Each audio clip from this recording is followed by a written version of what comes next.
हम तो खुला बोल रहा हूं ना, सुनो। वो अपनी भाषा बोल रहे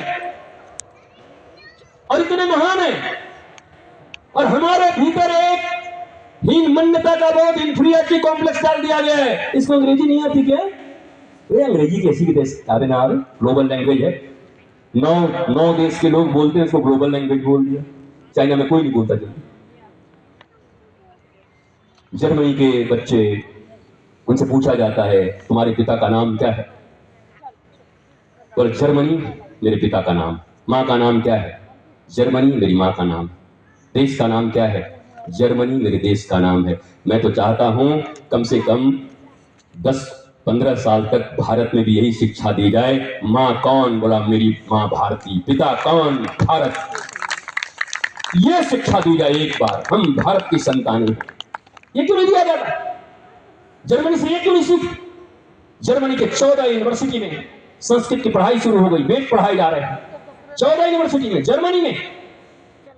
क्योंकि जर्मनी को पता है कि वेदों में वो कोड है जिससे हम लेटेस्ट इन्वेंशन कर सकते हैं। जो इन्वेंशन अभी तक हुए नहीं है वो भी इन्वेंशन किया जा सकता है। वो चीजें संस्कृत में भरी पड़ी हैं हमारे वेदों में, शास्त्रों में, पर भारत में नहीं पढ़ाया जा रहा। और जर्मनी 14 यूनिवर्सिटी में कंपलसरी हो गया संस्कृत पढ़ना। जरा सुनकर लज्जा करो भारतवासियों।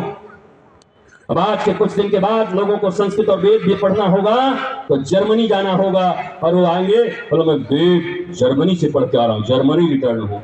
जो वेद की धरती भारत है, जो शास्त्रों की धरती भारत है, जो संस्कारों की धरती भारत है, जो 16 संस्कारों की जननी भारत है, वहां पर पढ़ाई नहीं हो रही, जर्मनी में पढ़ाई हो रही है। सबसे बड़ा सेकंड इकोनॉमी है दुनिया में, 2 नंबर की इकोनॉमी है जर्मनी की। हम कितने कम ही तो हैं उससे। और वहां यूनिवर्सिटी में क्या पढ़ाई जा रहे हैं? वेद, संस्कृत। और हम काम करते भोजपुरी सिनेमा में, और टीवी पे आएंगे तो भोजपुरी बोल। भोजपुरी वालों ने तुमको सुपरस्टार बनाया। यहां अपनी भाषा नहीं बोलते। अंग्रेज इंग्लैंड में बैठा अगर कोई बच्चा हिंदी नहीं बोलता ठीक से तो उसके लिए शर्म का विषय नहीं है, क्योंकि वो उसका मदर टंग नहीं है। और तो गलत बोलते भी हैं, मैन कहाँ आता, कहाँ जाता, क्या खाता, क्या करता, ठीक बोल भी नहीं पाते। पर अगर इंग्लैंड का कोई बच्चा इंग्लिश न बोल पाए तो उसके लिए ये लज्जा का विषय है। ऐसे ही भारत में रह करके अगर कोई व्यक्ति इंग्लिश न बोल पाए तो ये शर्म का विषय